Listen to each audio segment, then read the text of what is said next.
Boa noite, bom dia, boa tarde. Estamos começando mais um Veias Abertas. E antes de começar no tema de hoje e de apresentar novamente meu colega Mauri Chamou, que voltou, para quem estava perguntando onde ele estava, eu queria falar um pouco do dia 22 de janeiro, que é a celebração de 15 anos do Dia do Estado Plurinacional da Bolívia, que foi quando o Evo Morales, como presidente, declarou que Bolívia não era mais república e sim um Estado plurinacional que reconhecia todas as suas etnias e culturas.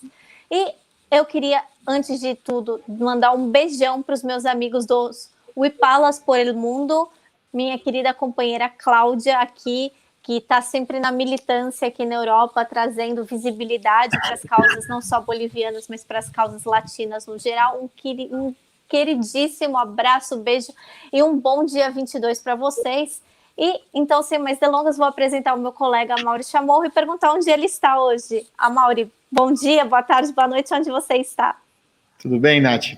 Bom, eu estou aqui em Cuenca, na cidade de Cuenca, ao sul do Equador.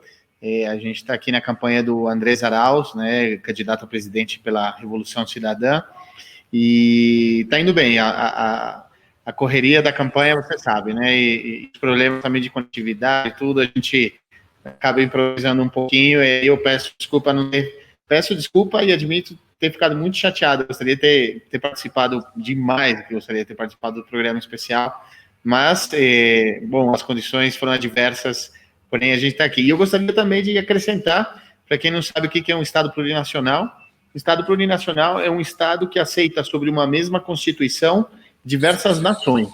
Ou seja, a Bolívia ela é composta de várias nações que têm os seus próprios idiomas, têm a sua própria cultura, ela já tem, basicamente, são vários países dentro de um só país e todas elas são regidas sob uma mesma Constituição.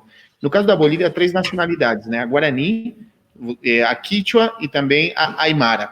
A Aymara é a nacionalidade do presidente Evo Morales, ele que é, na verdade, a nacionalidade predominante no país, apesar de você ter nacionalidades também afrodescendentes e de outras etnias que não se constituem como estados, como nações, mas elas também são consideradas um estado plurinacional. Então, quando você tem um estado plurinacional, você precisa coexistir dentro desse estado quase que confederado, digamos, né? Não fazendo uma alusão aos Estados Unidos, mas um estado que permite construir o sentido da administração de uma maneira descentralizada, né, inclusive econômica e administrativa, ou seja, você tem cada nação uma espécie de administração própria de um orçamento, da sua localidade, do seu território, e também na formulação de políticas públicas você precisa considerar as três grandes nações predominantes na Bolívia como eixos fundamentais para você poder desenvolver qualquer política pública, né?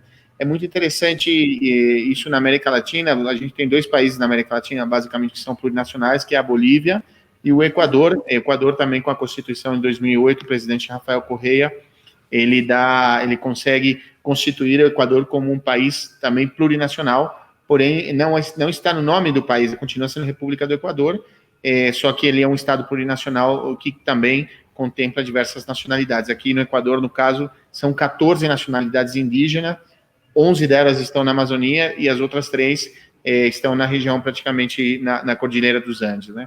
Então, só fazer essa abertura um pouco longa, né? Porque no Brasil, infelizmente, a gente não considera, por exemplo, os povos indígenas como nações, apesar deles terem sua própria cultura, seu próprio idioma, e eles serem os donos da terra, né?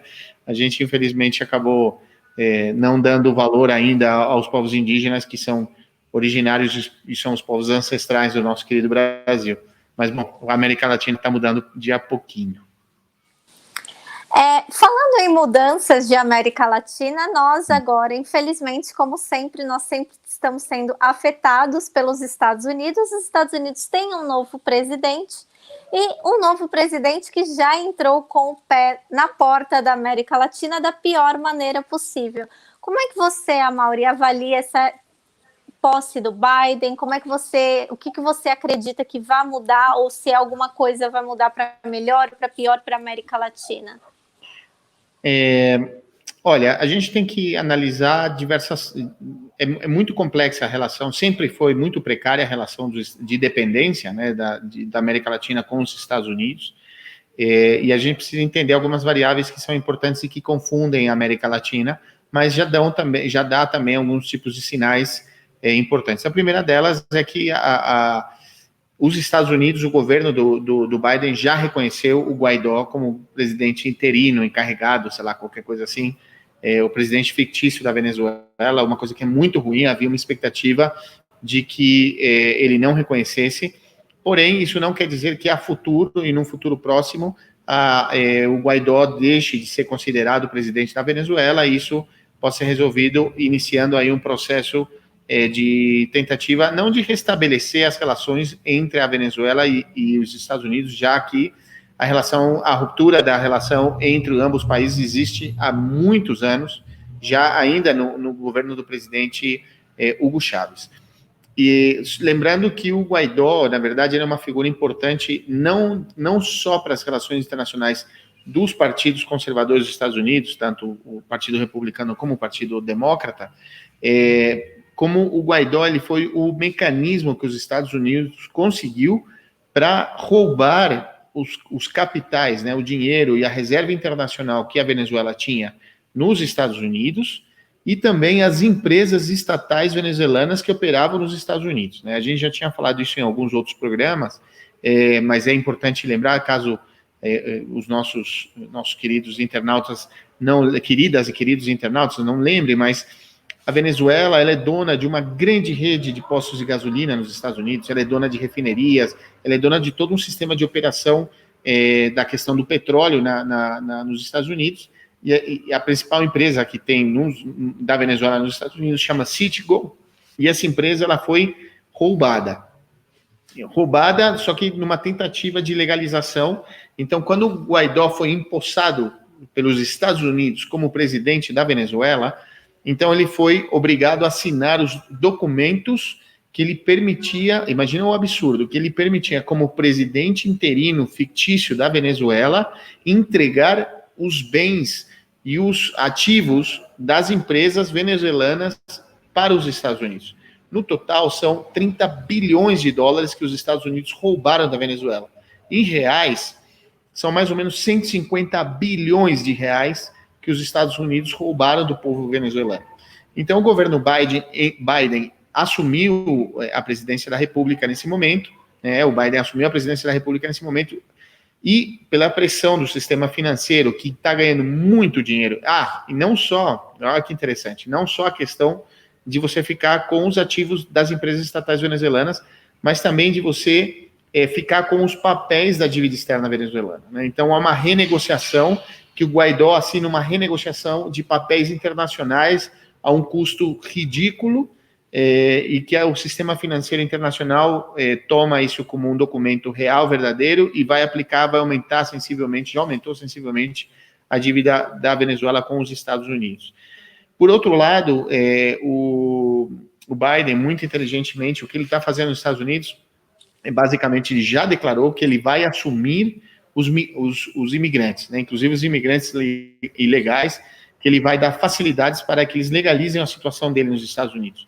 Isso é muito importante para as comunidades de hispanoparlantes que moram nos Estados Unidos. Os Estados Unidos é um país com mais de 300 milhões de habitantes. Disso, a gente tem, só de mexicanos, se calcula que moram nos Estados Unidos 30 milhões de mexicanos e 20 milhões de outras nacionalidades. Principais delas, a gente tem muito colombiano, a gente tem muito, principalmente salvadorenho, gente do Equador, da Venezuela, República Dominicana e alguns outros países. Então, você tem uma comunidade latina muito grande, além disso, uma comunidade também asiática, que em parte está ilegal, mas principalmente a comunidade latina. Então, imagina a reserva de mercado que o Partido Democrata faz ao conseguir legalizar, porque desses 50 milhões de hispanos e de latinos, hispanos e brasileiros também, que moram lá, grande parte deles está ilegal nos Estados Unidos. Então, você consegue arrumar ou resolver, de alguma forma, um problema muito grave que existia nos Estados Unidos, já que essa população que produz, que gera riqueza para os Estados Unidos e que também, fruto do seu trabalho, faz remessas, envia remessas de dinheiro para os seus familiares nos países principalmente centro-americanos, também para o Equador, também para a Colômbia, também na Venezuela, em Cuba, eles ajudam muito a economia. Há muitos países da América Central que eles vivem basicamente do dinheiro que eles recebem dos migrantes que moram nos Estados Unidos. Por exemplo, no caso de El Salvador, que é um país com 6 milhões de habitantes, 4 milhões de habitantes moram fora do país. Ou seja, você tem uma população de 6 e mais 4 que moram fora, quase todos eles moram nos Estados Unidos. A grande maioria deles entre Los Angeles e Washington, basicamente. Então, essa população, ela sustenta a economia do país. Ela é praticamente todo o ingresso de divisas ao país vem a partir do dinheiro gerado pelos migrantes. Então, no momento em que você consegue legalizar a vida dos migrantes, você permite que os migrantes tenham acesso de maneira legal ao sistema de saúde privado dos Estados Unidos, você permite que eles tenham acesso ao sistema financeiro para poder comprar uma casa, eles têm acesso, obviamente, à legalização, digamos, da sua existência, inclusive das suas famílias. Você já tem 4, 5 gerações inteiras de pessoas morando ilegalmente nos Estados Unidos.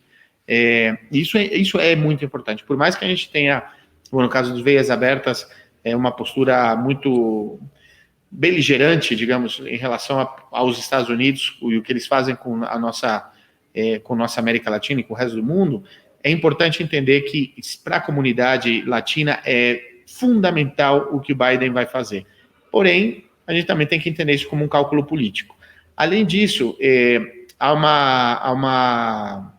uma decisão, obviamente, de parar com a questão da construção do suposto do muro que nunca foi construído, que na verdade sempre teve uma cerca lá que separou o México dos Estados Unidos, porém, não a construção do muro e a outra barbaridade, apesar que as veias abertas a gente fala da América Latina, o que o Biden também fez foi suspender aquela barbaridade que o Trump fez com a população de origem muçulmana, né? Que para você poder ingressar nos Estados Unidos sendo muçulmano, sendo um país de origem muçulmana, você passava por um constrangimento terrível, inclusive havia até um processo de um bloqueio, uma proibição de muçulmanos entrar nos Estados Unidos, né?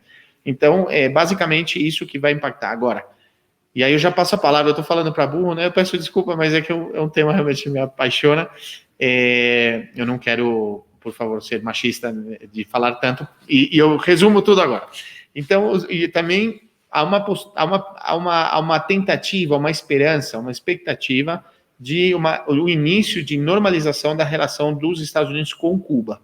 Né? Lembrando que o Biden foi vice-presidente do Obama, que depois de 50 anos normalizou a relação com Cuba, voltou a abrir embaixada em Cuba, Cuba voltou a abrir embaixada nos Estados Unidos, ele foi visitar o país, então começou um processo de uma relação e de abertura econômica fundamental para a sobrevivência da ilha, já que os Estados Unidos, lembrando que há de Estados Unidos de Miami, né, de Miami para La Habana são 100 quilômetros, um pouquinho mais, não, perdão, são como 300 quilômetros, é muito perto. Então você tem um fluxo de turismo muito grande e você tem também uma migração cubana da ilha que foi para os Estados Unidos, moram em Miami, que é uma população muito importante. Então Cuba, que é um país de 11 milhões de habitantes, tem praticamente, não se sabe, mas se calcula que há mais ou menos 3 milhões de cubanos que moram fora, grande parte deles em Miami. Então é muito importante para a nossa América Latina que Cuba volte a restabelecer a relação diplomática com os Estados Unidos e, obviamente, isso ajuda a distensionar e diminuir o bárbaro bloqueio econômico e financeiro que a ilha sofre nesse momento. Eu acho interessante porque você citou, né, essa questão do Obama, e eu tenho lido muitos editoriais desses jornais pró-democratas e eles falam que o Biden vai ter chance de retomar o que o Obama fez na América Latina. Só que eles falam no ponto de vista de que o Trump tem abandonado as atenções de ajuda humanitária à região e que isso possa ser retomado com o Biden. E eles citam justamente a questão da Nicarágua e da Venezuela. E então isso me preocupa um pouco, porque assim, o Biden já falou que por ele teria tido muito mais pulso em relação à Venezuela do que o Trump teve. e porque também exatamente teve essa questão da Nicarágua, que já houveram, né, houve outros planos de golpe que, por conta de situações internas nos Estados Unidos com Trump, não puderam ter começado, né, deixaram de ter começado por causa dessas situações internas, mas a vontade de um novo golpe na Nicarágua estava lá.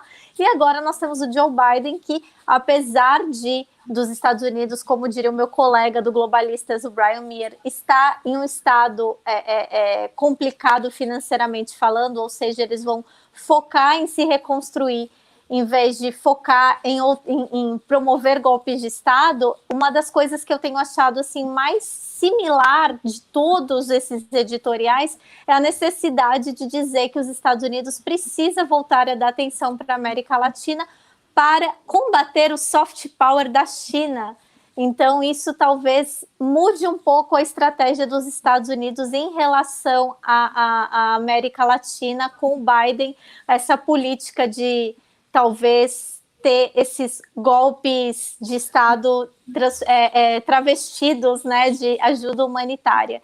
E uma outra coisa que eu também queria falar, que já que você falou da questão dos fundos do Guaidó, é que a Reuters teve acesso a documentos que dizem que supostamente o Guaidó se recusou a usar esses fundos que estavam, né, que estão sob seu poder para adquirir outras vacinas para a Venezuela, que até agora só adquiriu a vacina da Rússia, né, a Sputnik 5 ou 4, não lembro agora o número da Sputnik mas só adquiriu a vacina da Rússia por conta justamente do Guaidó ter se recusado a repassar esse valor, dizendo que ele não queria repassar esse valor para um governo de ditadura.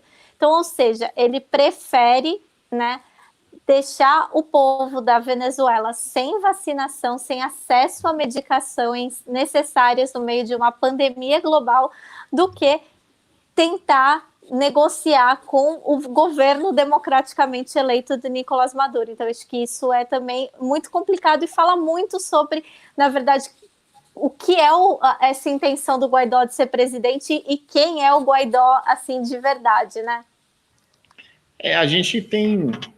Eu faria um bolão, né? Qual vai ser a primeira guerra ou qual o primeiro país que o Biden vai invadir? Porque, na verdade, apesar do Trump ser o que ele é e o que ele representa, mais o que ele foi, olha, eu vou fazer uma observação e uma provocação. Como representação simbólica, o Trump foi muito nefasto para o planeta. Porém, em termos reais, geopolíticos, a afetação, né, a perseguição contra a Venezuela, contra Cuba, contra a Nicarágua, foi muito agressiva, só que a gente também tem que reconhecer que ele foi o único presidente dos Estados Unidos que não invadiu um outro país durante seu governo. Ele sofreu muita pressão dos falcões, né, do Pentágono, de invadir a Venezuela, de ter uma presença mais ostensiva na Síria, de romper as relações, inclusive que ele abriu as relações, ou tentou normalizar as relações com a Coreia do Norte, mas ele tensionou com o Irã, apesar do assassinato, bárbaro assassinato do comandante Soleimani, ele nunca não invadiu, não iniciou uma guerra. Então, o Biden, eu acredito, e a política do Partido Democrata, e é aí que a esquerda não pode se enganar, não há comemoração com o Biden. Pode ter uma comemoração com a saída do Trump. Porém, o Biden, ele vem da casta de políticos, da política dos Estados Unidos, né? Um homem que vem do governo do Barack Obama, um governo que foi um dos governos que mais assassinou pessoas em guerras pelo mundo afora. Junto com a guerra, ele herdou a guerra ao terror do Bush, e ele não diminuiu essa ofensiva, morreu muita gente, invadiu, matou Muammar Gaddafi, iniciou a guerra na Síria. A gente tem uma série de atenção, a própria atenção com o Irã, que no final acabou dando assinar um acordo para diminuir. A gente está indo para outros lugares do mundo, mas é que isso acontece para a América Latina, para diminuir a tensão nuclear. Porém, na América Latina ele implementou, não vamos esquecer, o golpe durante o governo do Obama, articulado pelo governo Obama, a gente tem o golpe contra o Zelaya, o golpe contra o Fernando Lugo, o golpe contra o presidente Correia, o golpe contra a presidenta Dilma. Então, são 4 golpes de Estado que a gente viveu num período de 8 anos, todos articulados com as embaixadas dos Estados Unidos em cada um dos países. Então, a gente não pode negar que a chegada do Biden também vai trazer um processo de desestabilização para a América Latina. Essa geração, novo estilo dos Estados Unidos, desse Partido Democrata que nasce com a figura da Hillary Clinton assumindo o Departamento de Estado, que é de não invadir um país, de não mandar bombardear na América Latina, de você derrubar e você desestabilizar governos progressistas através do que alguns falam da guerra de 4ª geração, ou de golpes, em espanhol, golpes blandos, né? Um golpe não é uma ditadura, é uma ditadura branda, onde há uma perspectiva, uma percepção de não haver um golpe de Estado, porque não tem tanques nas ruas, então não tem golpe de Estado não, tem golpe de Estado sim. Você tem um golpe dos parlamentos, né? A presidenta Dilma, a presidente Zelaya sofrendo um impeachment igualzinho, né? Apesar que o Zelaya também houve uma mobilização militar para detê-lo, porém foi um golpe do parlamento, a mesma coisa o Fernando Lugo. Então, isso é importante a gente entender. A mesma coisa aconteceu na Venezuela com o parlamento, e aí nasce a figura do Guaidó também. Então, a gente deve ter claro que os Estados Unidos e o progressismo, principalmente latino-americano, não pode se enganar com o Biden. O Biden não é um progressista ambientalista. Ai, que lindo que ele falou, que inclusive ele parou de construir o oleoduto que vinha do Alasca cruzando áreas sensíveis do próprio Canadá para chegar até os Estados Unidos. Nossa, ele é um ambientalista. Pouco e mais, tem alguns setores da esquerda que já... O Biden é o Chico Mendes, né? Não é assim. O Biden, na verdade, ele representa o que há de pior nos Estados Unidos, no sistema empresarial, num sistema hegemônico, agressivo, violento, assassino, desestabilizador, né? Então, vamos ter claro, e a América Latina vai sofrer com isso. Isso vai sofrer. Apesar dele cooptar, isso é muito importante entender a estratégia, cooptar os setores latinos dentro dos Estados Unidos, onde você diminui a tensão de pressão dos Estados Unidos, que também permite ser mais agressivo contra a América Latina. E a Mauri, quem é o Carlos Vecchio que o Biden convidou para sua posse? O que ele representa para a Venezuela? O que eu posso te falar? A gente tem a representação do que há de pior na América Latina lá nos Estados Unidos, né? São essas pessoas que, de alguma forma, se entregaram a ser a representação, a serem porta-vozes dos Estados Unidos nos países, no sentido de você ter alfiles, né? Você tem uma ponta de lança no país para você poder desestabilizar. Então, é uma situação complicada, porque você tem uma cooptação do sistema político e das direitas, e você faz com que a direita local se transforme numa direita antidemocrática. Então, você não tem uma ação direta, você tem o chefe de Estado falando, apesar que com o governo do Trump aconteceu, mas você tem uma direita muito mais violenta, um processo de desestabilização, onde você precisa reconhecê-la ao momento de você convidar numa posse de um presidente. Então, a gente sabe que essa é a leitura que a gente tem que dar a esse tipo de ação, assim como, por exemplo, também na Colômbia, convite de setores da direita. Então, é complicado. A gente precisa entender que há uma jogada importante. Inclusive, o governo e o povo cubano sabiam que a ação do Barack Obama de chegar, de abrir Cuba, tal, tinha um processo também de incidir na política cubana, dando muito dinheiro. Inclusive, quando o Barack Obama foi para Cuba, Google acompanhou a visita e falou: não se preocupem, governo cubano, não se preocupe, governo cubano, nós vamos pagar e vamos dar todo o sistema de infraestrutura de informação para que Cuba tenha a melhor internet do planeta, e vocês não vão ter nenhum custo disso, é tudo grátis. Obviamente, o governo cubano e o povo cubano falaram não, né? A gente sabe para onde vai. Então, o processo de desestabilização vai com isso, vai com aquele sorriso lindo do Obama, aquela simpatia toda, porém um assassino. Eu, só para trazer aqui para vocês, esse Carlos Vecchi, só para vocês terem uma ideia, ele está sendo acusado de ter roubado 70 milhões de dólares de fundos da Citgo, essa empresa que o Amaury citou, que são postos de gasolina, né, empresa de petróleo lá nos Estados Unidos. E ele também é um dos acusados de estar envolvido no assassinato, né, daquele procurador-geral venezuelano que foi queimado vivo, né, juntamente com Leopoldo Lopes, que hoje está aqui asilado na Espanha. Então, assim, esse Carlos Vecchi... Exatamente. Ele era o procurador do Guaidó que viabilizou essa entrega dos 30 bilhões de dólares do povo venezuelano aos Estados Unidos. Esse Carlos Vecchi, assim como todos os outros embaixadores do Juan Guaidó, eles vivem na Venezuela, eles vivem nesses países com um salário que ninguém sabe quem paga, ninguém sabe de onde vem esse dinheiro, embora a gente saiba que venham desses fundos justamente que estão na mão do Juan Guaidó. E esse Carlos Vecchi foi uma pessoa que assim foi instrumental junto com Donald Trump em todas os ataques, né, que ele proferiu contra a Venezuela. E agora ele já está lá juntamente com a administração Biden, foi convidado pessoalmente. O Juan Guaidó, né, todas as pessoas estavam esperançosas por causa das notícias dizendo que o Biden não estava atendendo as ligações dele, mas o embaixador dele, ou sabe-se lá o que não tem um nome para chamar essa pessoa, estava presente, então isso também deixa as pessoas um pouco... Ele é o encarregado de negócios do governo fictício, falso, virtual, inexistente do Guaidó na Venezuela.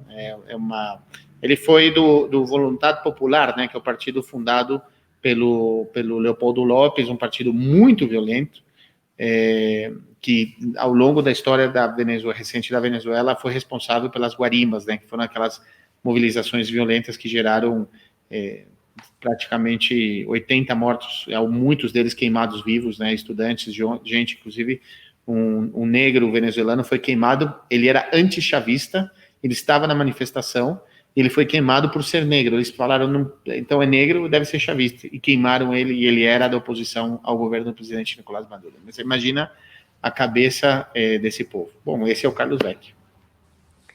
Amigo agora, né, parça do Joe Biden. Então, assim, é muito complicado quando as pessoas...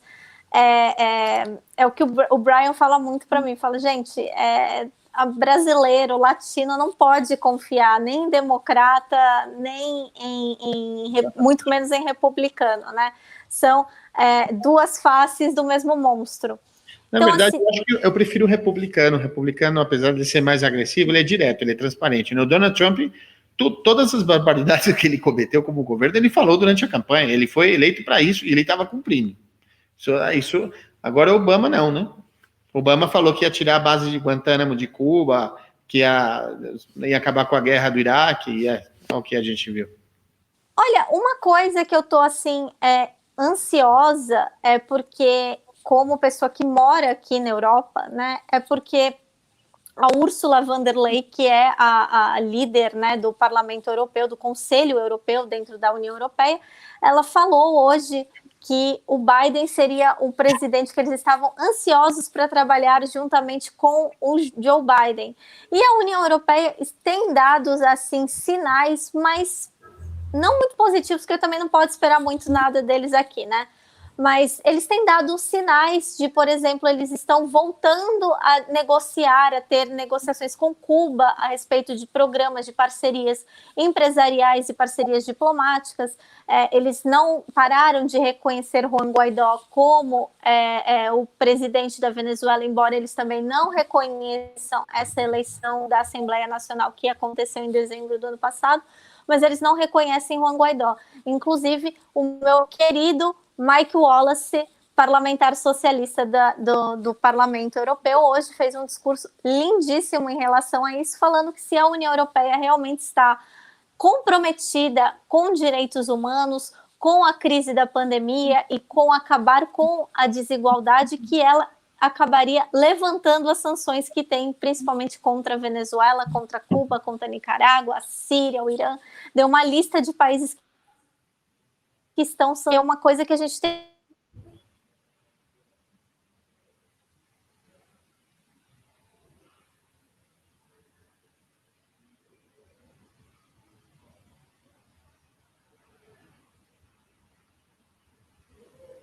bem-vindo.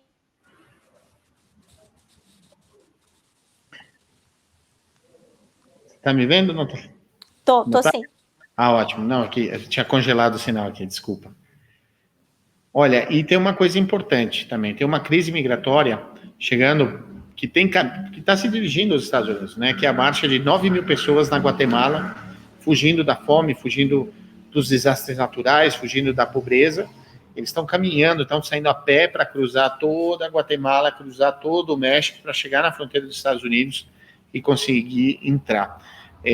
O exército faz uns 2 dias mais ou menos, o exército da Guatemala pôs 500 soldados, fechou, dispersou a população, mas obviamente eles vão continuar marchando. É uma crise terrível gerada pela pobreza no nosso continente, né? Obviamente a questão do Covid piorou a situação terrivelmente. Por exemplo, tem países como o caso da Guatemala, onde vai ter um decrescimento econômico de 12 pontos, que é um país já muito pobre, miserável, com um índice de violência terrível, né? Guatemala, Honduras, El Salvador, são países que têm a diferença da Costa Rica e da Nicarágua e do Panamá na América Central, que tem uma violência muito grande a partir da existência do que eles chamam das maras, né? São essas gangues que eles têm os rostos tatuados, que inclusive tem um filme recomendado, muito duro, muito difícil de assistir, que chama Vida Louca, que é sobre essas gangues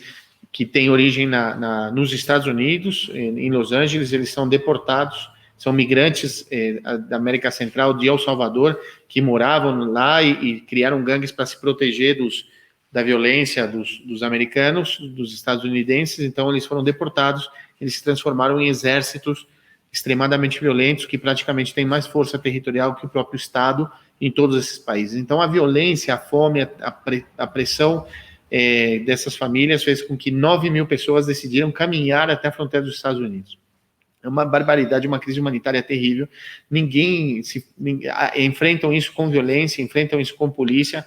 A pressão dos Estados Unidos, que obviamente não quer ter a foto na sua fronteira, uma massa de milhares de pessoas, dezenas de milhares de pessoas tentando entrar nos Estados Unidos, logo nos primeiros dias do governo de Joe Biden, né? Então, essa crise humanitária tem que ser tratada pela América Latina de alguma maneira diferente, né? A América Central realmente é a nossa região mais pobre, junto com algumas ilhas também do Caribe, do Caribe, né? Daí da nossa região, sendo um lugar tão maravilhoso, mas tão prejudicado pela pobreza, que tem que ser feito, tem que ser atendido e tem que ser trabalhado de maneira conjunta, né? A importância. E aí a gente vê dos organismos multilaterais como o CELAC, também como a Organização dos Países Centro-Americanos, para que eles possam, de alguma maneira, não impedir a passagem dessa população, que deveria ter o direito a caminhar para onde eles quisessem, né? Na verdade, as fronteiras são fictícias, a gente inventou as fronteiras, a gente fala, e o Equador defendeu muito isso, uma coisa muito bonita, que é a cidadania universal, né? Você chegando no Equador, depois de morar de um tempo, você poderia morar pouco tempo, você receberia a nacionalidade, você teria os mesmos direitos de um equatoriano, porque a gente acreditava acredita nessa cidadania universal. Então todas essas pessoas poderiam ter o direito de caminhar livremente pela nossa América Latina, mas na verdade eles caminham e dependem, aí eles são assaltados, são assassinados, você tem um tema terrível de sequestro de mulheres, que chamam trata de brancas, né? A mulher sequestrada para ser forçada a trabalhar como trabalhadora sexual. Você tem trabalho escravo, eles são levados alguns para campos de produção de drogas que tem no México, ou principalmente para ser trabalhados, eles têm que carregar droga, senão eles são assassinados. Então grande parte dessa população está carregando droga para poder passar pela fronteira, senão eles são obrigados a isso. Então você tem uma crise humanitária que isso é a ponta do iceberg, né? A situação da América Central a partir do Covid é avassaladora, é destruidora. E além disso, você teve uma sequência de furacões que impactou a América Central, gerando uma crise humanitária terrível.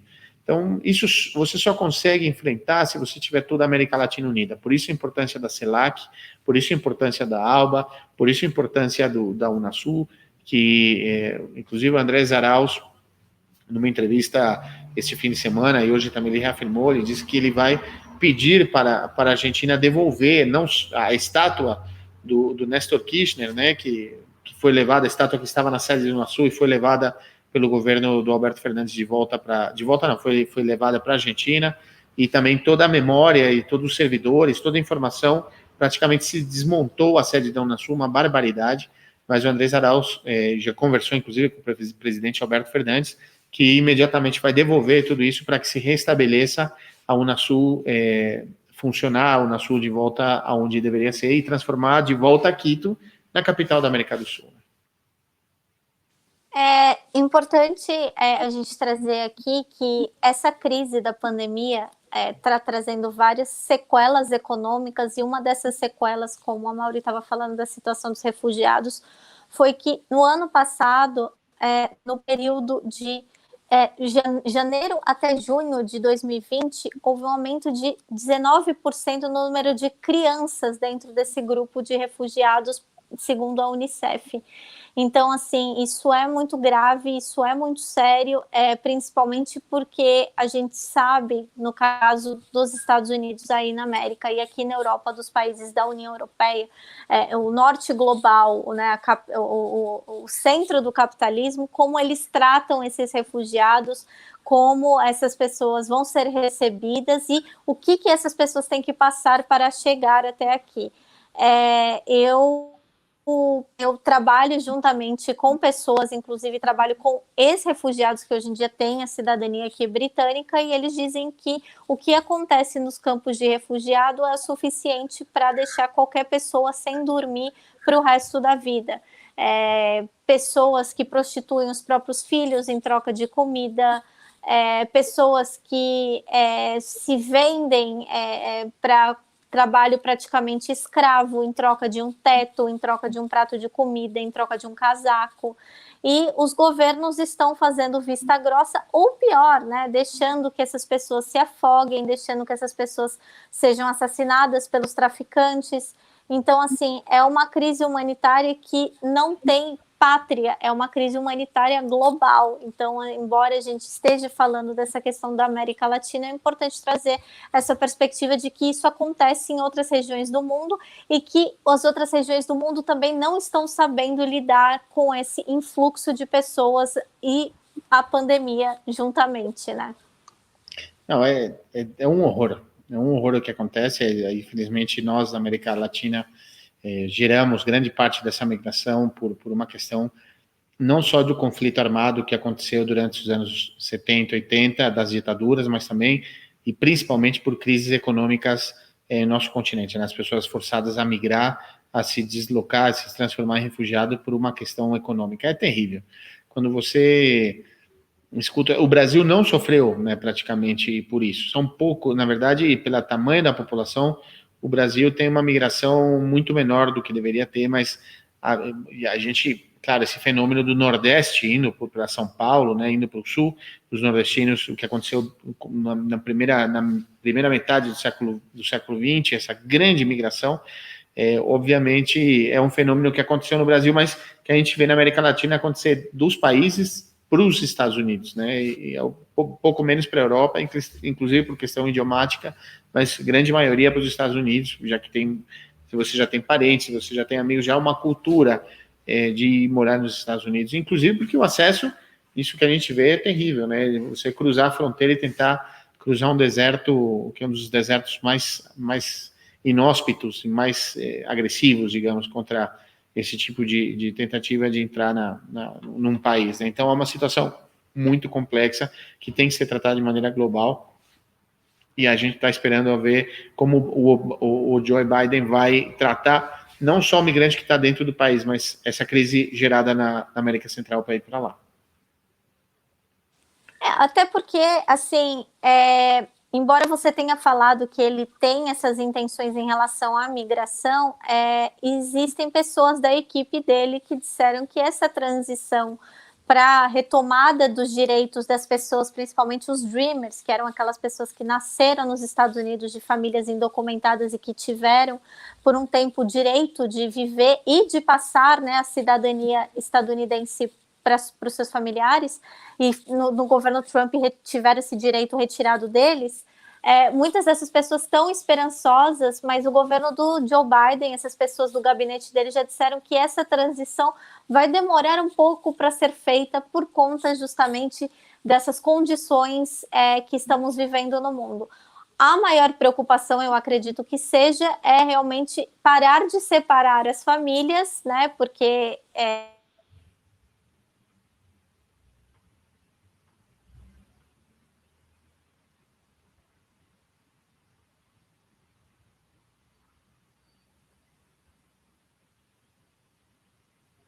os casos em outros lares, né? Já foram para outras famílias, foram dadas para outras famílias. A gente também tem o caso dos horrores que acontecem nos campos de detenção, como, por exemplo, o caso das mulheres que sofreram mutilação médica, né, que foram esterilizadas forçosamente por um médico do Serviço de Imigração estadunidense. Então, assim, esse tipo de comportamento tem que acabar ontem, e eu espero que não só esse comportamento acabe, mas que as pessoas que fizeram o que fizeram sejam punidas e que isso seja investigado, né? Acho que isso também é muito importante. Sem contar os campos de refugiados de crianças, né?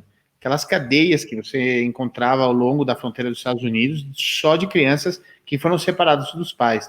Esse aumento que você diz que acontece já sobre a migração, a quantidade de criança que viaja, porque realmente já os pais, e é terrível esse fenômeno. Eu morei na América Central, então você tem já as famílias inteiras estão nos Estados Unidos ilegais, então se você tem o seu filho, você não tem com quem deixar para você tentar migrar, porque houve um fenômeno terrível durante os anos 80, onde você deixava o seu filho pequenininho e você ia tentar sorte para ver como você faria para levar. Inclusive, eu conheci um diretor de cinema, uma pessoa muito, muito, muito importante, que fez um trabalho sensível, né, durante a guerra em El Salvador.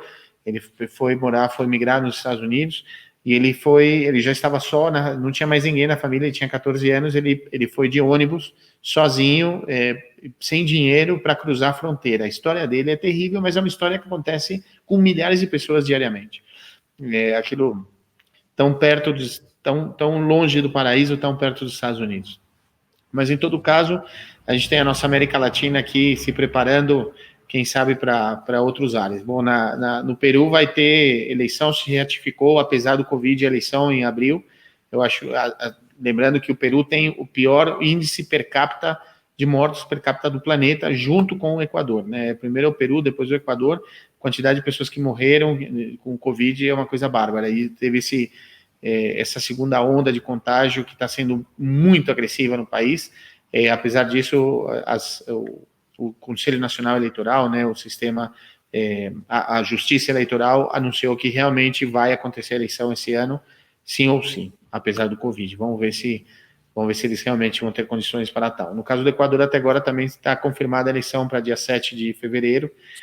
Há uma ameaça de ter uma tentativa de destituir o Conselho Nacional Eleitoral, a gente falou anteriormente, e no caso disso acontecer, vai se postergar a eleição, e se posterga o fim do governo do Lenín Moreno, que tem mais ou menos 4% de apoio, ou de aceitação, digamos, né? A sua gestão é muito questionada aqui no país. Semana passada, Mauro, infelizmente você não estava aqui, a gente obviamente vai falar mais sobre o Equador. Muitas pessoas perguntaram como se deu essa ascensão do Andrés Arauz por conta da idade dele, como é que foi um pouco da trajetória. Ia ser muito legal se você contasse aqui pra gente. Claro. Bom, o Andrés Arauz é uma espécie de um fenômeno, né? Ele é uma pessoa que é um gênio dessas. Para você ter uma ideia, ele se formou em matemática nos Estados Unidos com 19 anos na Universidade de Michigan. Aos 20 anos, ele já era mestre, ele já tinha terminado economia. Aos 20 anos, ele tinha feito 2 faculdades, economia e matemática, nos Estados Unidos. Então, ele é uma pessoa que tem uma capacidade de trabalho e de compreensão da economia fabulosa. Então, ele ingressou ao governo equatoriano e teve opção, é muito interessante, quando ele termina a universidade, ele antes disso tinha morado na União Soviética, dos pais dele foram estudar na União Soviética, ele morou em outros países, e ele o pai dele foi foi trabalhar nos Estados Unidos, na família foi para lá, e ele acabou migrando para os Estados Unidos, estudou na Universidade de Michigan, e ele termina com 20 anos na universidade. E aí ele teve a opção, Wall Street, caçando talento, convidaram ele para trabalhar num banco, num super banco, uma corretora de valores, assim, para ele, sabe, daqueles, tipo Lobo de Wall Street, o filme.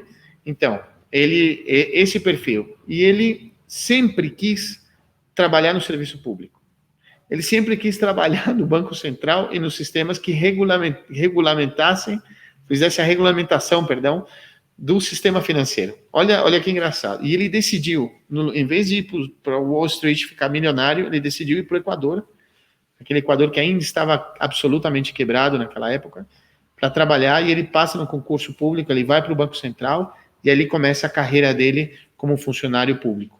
Ele tem 35 anos de idade, o Andrés Arauz tem 35 anos de idade, ele é mestre e doutor na área de finanças públicas, com uma tese muito interessante sobre a questão dos fluxos de capitais e os paraísos fiscais, né? Ele entende muito como funciona o sistema financeiro internacional. Ele inclusive tem amigos no governo de transição, ele esteve em contato essa semana com parte do governo de Joe Biden, né? Esses membros do Partido Democrata são amigos pessoais dele, não só da faculdade, mas de convivência, inclusive em tanques de pensamento, do qual Andrés Arauz foi parte de diversos tanques de pensamento dos Estados Unidos. Ele é membro fundador da Internacional Progressista, para você ter uma ideia. O Andrés Arauz, ele é uma pessoa muito especial, no sentido muito reconhecida internacionalmente, escreve artigos no New York Times, Financial Times, todos os jornais de relevância internacional no mundo inteiro. Então, ele começou a trabalhar no governo até que entra o presidente Rafael Correa e descobre esse talento através de uma história muito interessante. Durante o presidente Correa ganha a eleição de 2006, assume o governo de 2007, em 2008 a crise explodiu a bolha imobiliária dos Estados Unidos, né, o sistema financeiro mundial colapsou, e o Equador vinha de um crescimento em um ano muito bom, muito sensível, muito interessante. As pessoas sentiam já como o governo do presidente Correa estava funcionando, quando de repente veio uma crise econômica que praticamente arrebentaria o país. Andrés contou que, inclusive, a tristeza do presidente Correa fala, não pode ser que agora venha a pior crise da história da humanidade, depois de 29, justo o nosso governo com um projeto para a gente melhorar as condições de vida das pessoas, e agora a gente não vai ter condições de melhorar, o que a gente vai fazer? O Andrés Arauz, nesse momento, ele era assessor do presidente do Banco Central, e ele apresentou, numa reunião, o presidente Correa falou, o que a gente vai fazer, uma sequência de reuniões com toda a equipe financeira, o que a gente vai fazer para sobreviver ao processo da crise econômica dos Estados Unidos. E quando todo mundo se olhava, o que a gente vai fazer? Ele, com 20 anos de idade, levanta a mão assim e fala, eu tenho uma sugestão, né? Quando todo mundo olhou para ele e falou, quem é você, né? O que você está falando aqui? Fala, meu nome é Andrés Arauz, eu sou assessor do presidente do Banco Central, apesar dele nem saber meu nome, e eu tenho uma solução. Eu li toda a carta de recomendação, inclusive do FMI, e a gente poderia aplicar salvaguardas. Lembrando que o Equador, a economia do Equador é dolarizada, né? O Equador não tem moeda própria, não tem o real. Então você depende 100% da conjuntura internacional e da entrada de fluxo de dinheiro, porque senão você não tem dinheiro no país. Se não entrar dólar, você não tem como imprimir dólar. Então você fica sem dólar no país. Então é uma situação econômica muito complicada. E ele desenvolveu uma sequência de mecanismos, não sendo ministro, não sendo presidente do Banco Central, apresentado ao presidente Correa, que realmente salvou o país, não só salvou, como permitiu o crescimento econômico e permitiu cumprir as metas de campanha que o presidente tinha promovido. Então, naquele momento, em 2008, o presidente Correa pegou o Andrés e ele foi para a alta gerência do governo equatoriano. Ele foi diretor do SECOP. SECOP é o sistema de compras públicas, né? Toda a prefeitura, governo do estado ou o governo nacional, no governo federal, no governo nacional, você tem um portal de compras públicas. Então o Andrés redefiniu, redesenhou com 20 anos todo o sistema de compras públicas do Equador, e daí ele virou ministro de talento humano. Ele foi responsável pelo salto, o desenvolvimento científico do país e da construção das 4 universidades. Ele foi um fenômeno. Então, ele muito novo, mas ao mesmo tempo muito quieto, uma pessoa com um super perfil baixo, sem dar entrevista, ele não gostava muito de falar, só que uma pessoa de esquerda sólida no sentido ideológico, pragmático, entende a conjuntura, a geopolítica mundial, com um domínio técnico da economia fabuloso, só que com perfil baixo. Então ele estava no México, terminando o doutorado dele na Universidade Autônoma do México. Ele se mudou para lá porque ele é investigador, ele termina o governo do presidente Rafael Correa e ele vai seguir investigação, desenvolver conhecimento científico e também assessorava diversos tanques de pensamento dos Estados Unidos. Quando, de repente, ao longo das disputas e da definição de quem poderia ser o candidato, o presidente Correa vai ser você. E ele nem participava, nunca participou do partido, ele nunca teve uma vida política pública, só que ele sempre esteve muito próximo ao presidente Correa, por ser uma pessoa muito brilhante. Eu diria que ele deve ser, sem medo de errar, o economista da nova geração de economistas da América Latina, eu diria mundial. Ele teria a capacidade de se transformar realmente num referente mundial, se ele não tivesse o perfil tão baixo, né, tão calado, tudo. Então, foi impressionante, porque quando eu conheço o Andrés já há alguns anos, e quando o presidente indicou que seria o Andrés, e se fez público o anúncio, inclusive a militância correísta não sabia quem era o Andrés Arauz, ele era absolutamente desconhecido. E também desconhecido, se é da militância, imagina da população em geral. Então, o grande esforço agora da campanha foi transformá-lo num candidato conhecido, né? Saber que ele é o candidato ao presidente Rafael Correa, e está dando certo, está liderando as pesquisas, ao que tudo indica, há uma grande possibilidade de ele ganhar no primeiro turno, o que não quer dizer que a gente não tenha votação roubada, como foi a eleição da Bolívia. Há uma grande tendência, uma grande possibilidade que isso aconteça aqui no Equador. Então, também há um grande esforço por parte do movimento, do partido, de ativar também os observadores internacionais, né, aqueles que vão acompanhar as eleições, para verificarem e tentar evitar e denunciar no caso de fraude eleitoral, já que o Andrés Arauz está liderando as pesquisas e ganharia no primeiro turno. Em relação a esses observadores internacionais, eu conheço um pessoal aqui da Europa que eu sei que vai para o Equador como observador para seleção, que inclusive o pessoal da Progressive International, que você mencionou, já mandou e-mail avisando que vão, porque eu escrevo para uma mídia que é uma das mídias também fundadoras da Progressive International, e eles também já avisaram que eles já estavam pedindo autorização para esses órgãos de observação internacional para poder observar a eleição do Equador por conta de toda a conjuntura, né? Mas vamos torcer para que tudo transcorra na mais absoluta paz, né? E que tenha um resultado positivo e que o Equador consiga novamente voltar para aquele momento áureo de crescimento quando foi, né, a época do presidente Correa, né? Sim, imagina que a gente tem o Equador chegou a diminuir, para você, a pobreza mais dura, apesar que toda a pobreza, né, subdesenvolvimento de uma criança por falta de alimentação, tudo é terrível, mas o campo é a mais agressiva de todas. No campo você encontrava 60% de pobreza extrema. Com o governo do presidente Rafael Correa, caiu de 60% para 10%. Então, você tem... aí você consegue sentir como o país se desenvolveu, como redistribuiu sua riqueza e o crescimento econômico, né? E, bom, o Andrés Arauz foi parte fundamental disso, né? Ele foi um dos principais membros da equipe econômica do presidente Rafael Correa, e ele é uma pessoa, ele fala, a gente tem juventude de ideias, né? Temos juventude de ideias, que as nossas ideias são muito jovens, são muito inovadoras. Ele realmente tem uma característica como economista, que é fugir de qualquer fórmula que exista para resolver um problema, né? Ele cria as próprias soluções, e foi assim que o presidente Rafael Correa o cooptou e o teve sempre como um referencial para ser ministro, e nesse caso, uma pessoa muito leal ao presidente Rafael Correa, ao projeto, e absolutamente entregue ao povo equatoriano. Ele é uma pessoa fabulosa, realmente eu gosto, você deve ter notado, eu gosto muito dele. Como a gente já está acabando, eu não queria acabar sem lembrar que essa semana, infelizmente, a América Latina perdeu Felipe Quispe El Malco, que era um guerrilheiro, líder sindical líder anti-imperialista na Bolívia.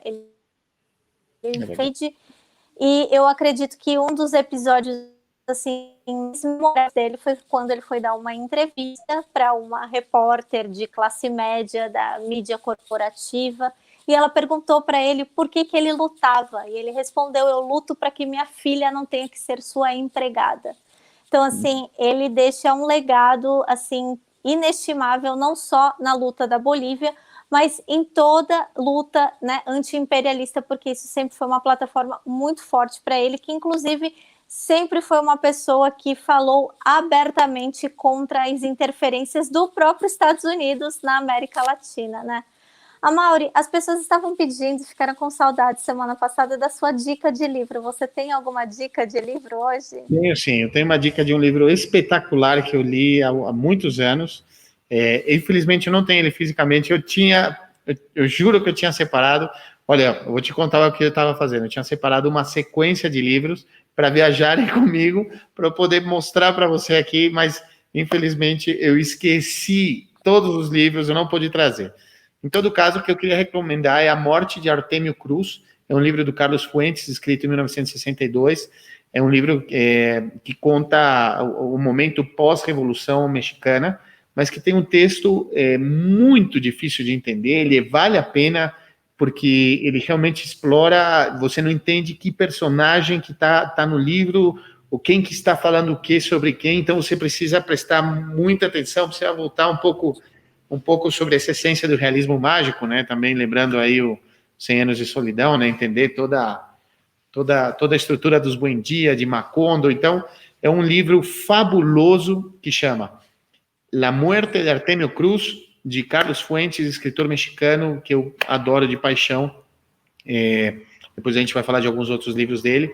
Recomendo demais. E também, como eu tinha falado inicialmente, a dica de um filme, num documentário que é muito duro de assistir. E o final dele é uma coisa sem palavras. Eu não vou fazer nenhum spoiler, que chama Vida Louca, que foi um documentário feito por um francês para contar a história das gangues dos maras, né? Lembrando que em Salvador você tem Maras Salvatruchas e los Dieciocheros. Então, são duas gangues que disputam de uma maneira muito sangrenta o controle territorial, desde a época que eles nasceram na Califórnia e quando eles foram deportados para o Salvador.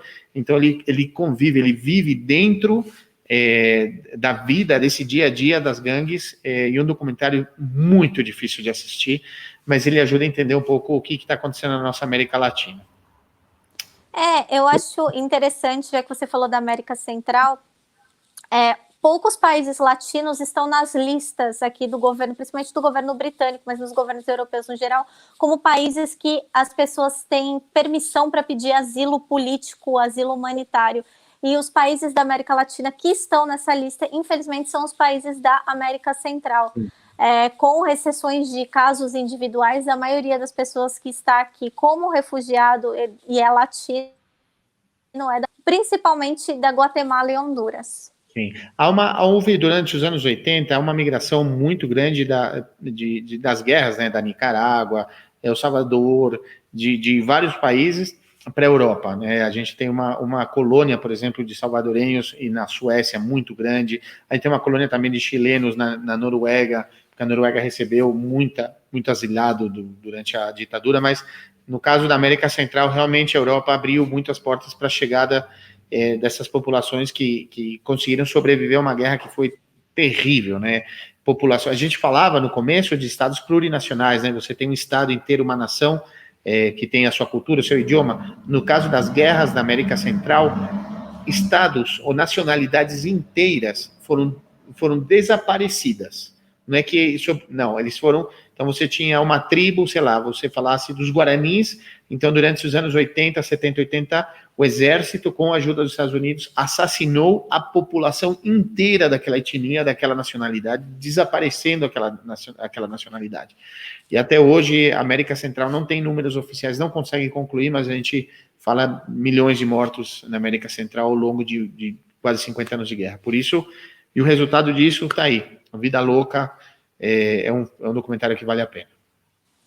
Queria agradecer todo mundo pela audiência, queria agradecer o Amaury por ter arrumado um tempo aqui para conversar com a gente e pedir para vocês terem uma boa semana, terem um bom fim de semana e sintonizar que semana que vem nós estaremos aqui, o Amaury provavelmente em um outro país. Até logo, gente.